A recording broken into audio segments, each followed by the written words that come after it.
সুপ্রিয় অর্জুনদা বলছেন গোটা দলটা চোর এবং চোরেদের দল, চোর ভাইপো সেটাকে লিড করতো।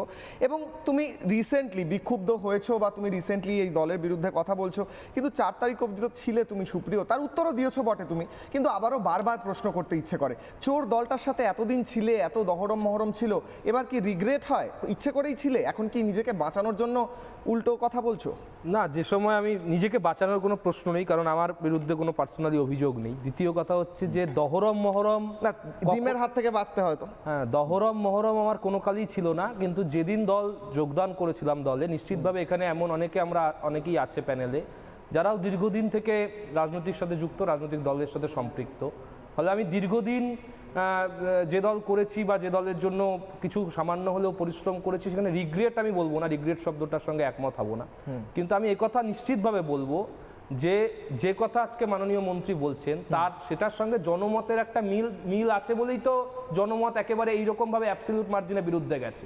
এটা তো সম্পূর্ণভাবে অস্বীকার করা যাবে না। এবং এই কথা আজকে আমরা ছাত্র যুব ফ্রন্টে কাজ করেছি, শঙ্কুদা প্যানেলে আছে জানে, আমরা দীর্ঘদিন থেকে যখন এই কথাগুলো বলেছি, তখন সেই কথাগুলোর বা মাননীয় মন্ত্রীও যখন আমাদের দলে ছিলেন এক সময়, তখন ওই ব্যারাকপুর শিল্পাঞ্চল নিয়ে, জুট মিল নিয়ে একাধিক কথা যখন তিনি বলেছেন, শঙ্কুদা যখন একটা সময় শিক্ষানীতি নিয়ে, শিক্ষা দুর্নীতি নিয়ে কথা বলেছে, তখন এরকম একাধিক ভয়েস দলের ভেতর শোনা হয়নি বলেই তো দল যে ভয়েসটা শুনেছে, সেই ভয়েসটা আজকে বাইরে গেলে পরে ওনারা তো বেরিয়ে গিয়েছিলেন, তোমরা বেরোনি অনেকে, তারা 4 তারিখের পর বলছো গেছিলেন যারা, নিশ্চিতভাবে তারা প্রশংসার দাবি, এবং যারা বেরিয়ে যাননি তাদের এই সমালোচনা 100 নয় 101 বার সহ্য করতে হবে, এটার মধ্যে কোনো ভুল নেই। তোমরা যে প্রশ্ন করছো এটা তো আমাকে ফেস করতেই হবে, কিন্তু তার মানে আমি একদম এক লাইনে শেষ করি, কিন্তু তার মানে এই নয় যে, তার মানে প্রশ্নের এসেন্সটা কোথায় দাঁড়াচ্ছে, মানুষের সঙ্গে মানুষ যে রায় দিয়েছে, প্রশ্নটা কি তার পক্ষে হচ্ছে? কারণ কোথায় নানা ধরনের কন্টেন্ট দেখার জন্য লাইক করুন, শেয়ার করুন আমাদের ফেসবুক পেজ, সাবস্ক্রাইব করুন আমাদের ইউটিউব চ্যানেল।